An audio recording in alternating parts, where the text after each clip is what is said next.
Have you used the Find Time Scheduling Poll as a way of organising a meeting?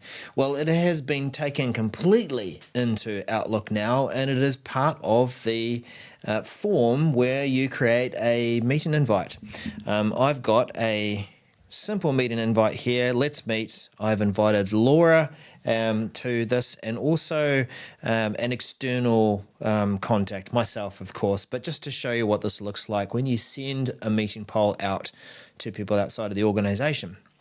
Of course, I can see Laura's availability because she is within my organisation. There she is down here, but the other contact, not so much.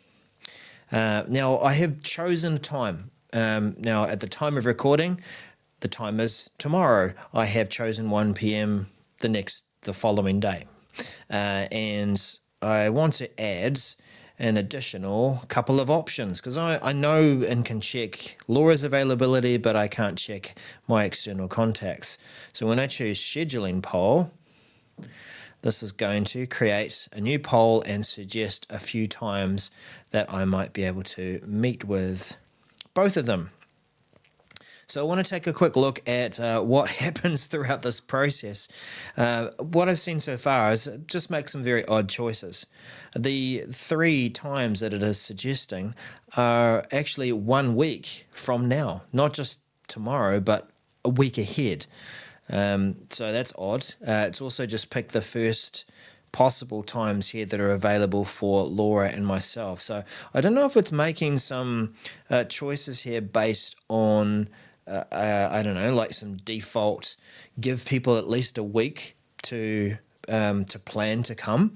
I don't know, but I would like to have seen maybe some more control, or even choose some times closer to the first starting time that I began with, which was tomorrow, the 19th of November. Anyway, let's take a look at some other options here. So we can see time suggestions will be sorted by date. So I can go ahead and add some new ones and it'll get reordered to fix that. In the poll by this time, I don't know why we would offer a time the 24th of November and end this poll on the 16th of December, well after the poll. So I don't know. I think that it would be better, of course, to end that poll before. Let's just zoom out a bit here. Here's the 18th, and I was going to offer the 24th as a date, so clearly I would want to at least give till then. Well, let's just choose the 25th. Let's add a new option. What have we got from our options here? So this pop-up shows the start date and time that I actually began with. So this is the date that I started and chose the slot from 1 p.m. It is suggesting, and it's changed over to American dates. Great. 11th is the November, but up here it's sticking with New Zealand format. That's what I prefer. It has chosen again next week, and then the following Friday. So not this Friday coming up, but the following Friday. I'm really bemused as to how and why it comes up with these dates. What happens if I choose, let's say, Thursday? Does it come into line? Okay, so it actually does come into line with some better suggestions for at least Thursday to see what's possible. And it's jumping ahead to the following Wednesday. I don't know why it comes up with this, but let's go with 1:30 on Thursday, and maybe just drop in here and choose another option. Interesting how it's kept Thursday as well. 2:30. Okay. So we have a few times here.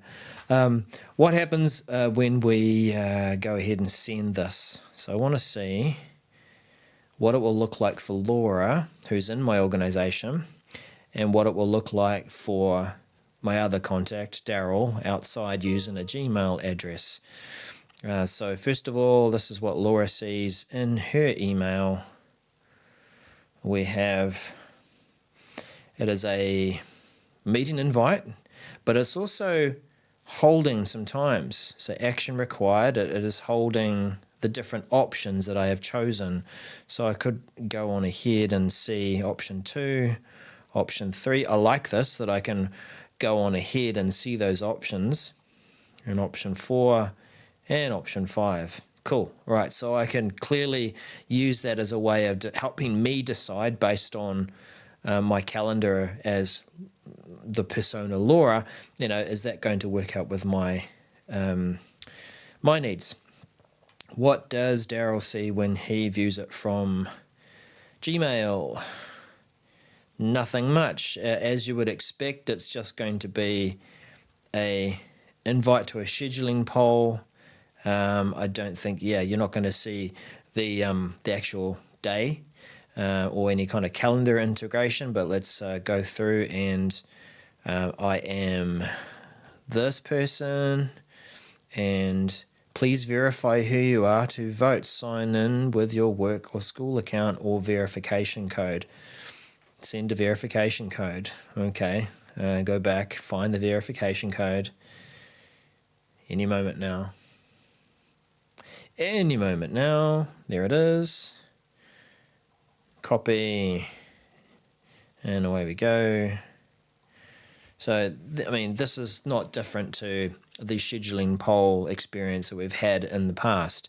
We can go through and choose the times that work for me or that person who's receiving that, and they have voted. Let's go back and see. We didn't actually get Laura to choose sometimes. So if we scroll down to see some other options, what can she do? Well, we saw the ability to rifle through and see those options that were offered. So let's choose yes and no, yes. So we know it's different to what the external contact had chosen. Let's submit those votes. So we only see this option here embedded as part of the experience when we are within the organization. And Laura's voted, so she can now see also the options that different people have chosen as things that are in common. Now let's go back over to Daryl and have a look at the different emails that I have received. So the first one is, here's the poll that was set up, and because people have voted, we start to see those options. Then we see someone has voted. Scheduling poll, let's meet. We see those responses. Because I'm looking now and I've seen both people respond, I think we're seeing all of that. But this last message says that the poll has reached a consensus. So it has found, or people have voted to show that there are some times in common that will suit them both. So what's the advice here? Everyone has voted. So to schedule the meeting, how do we do that? We open up the event from the holds that are in our calendar, and I can filter my calendar to see the poll holds and finalize a time that works for everyone.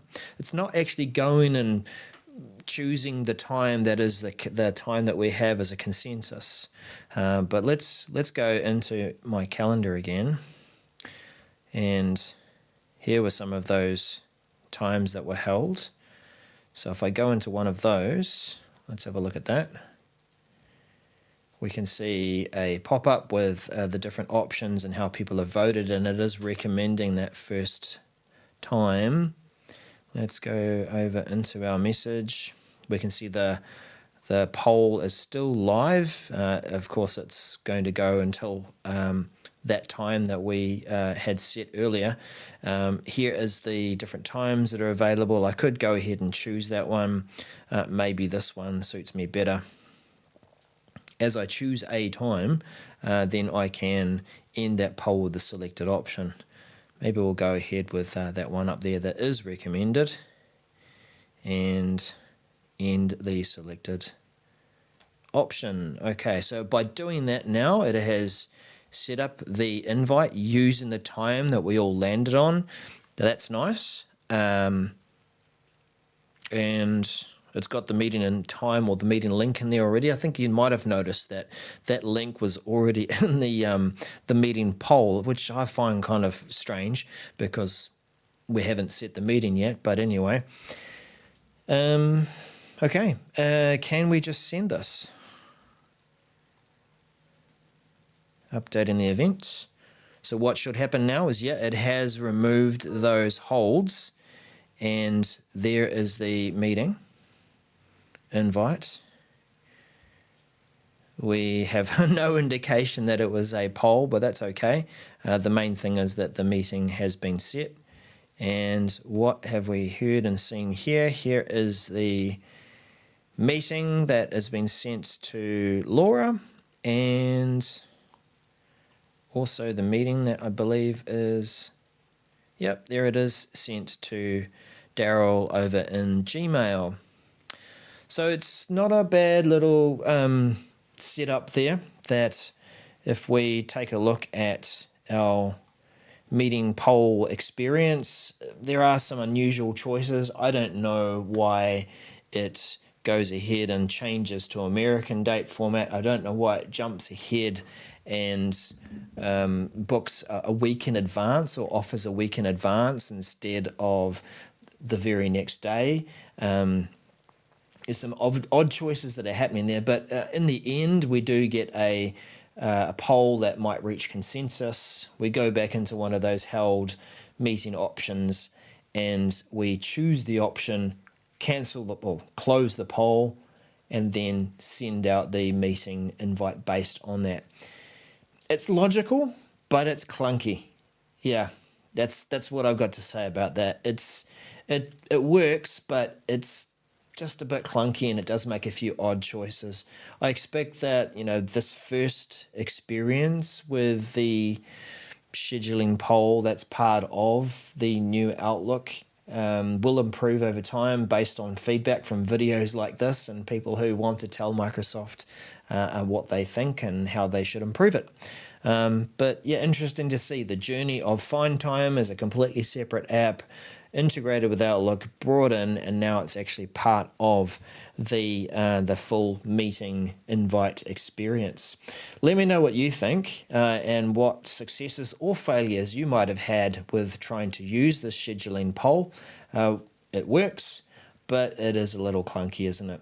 If you want to hear more about this kind of content, getting opinions and thoughts around what Microsoft creates, trying to explore how we use these apps, features and changes, then this is the channel to tune in and listen and find out. Subscribe.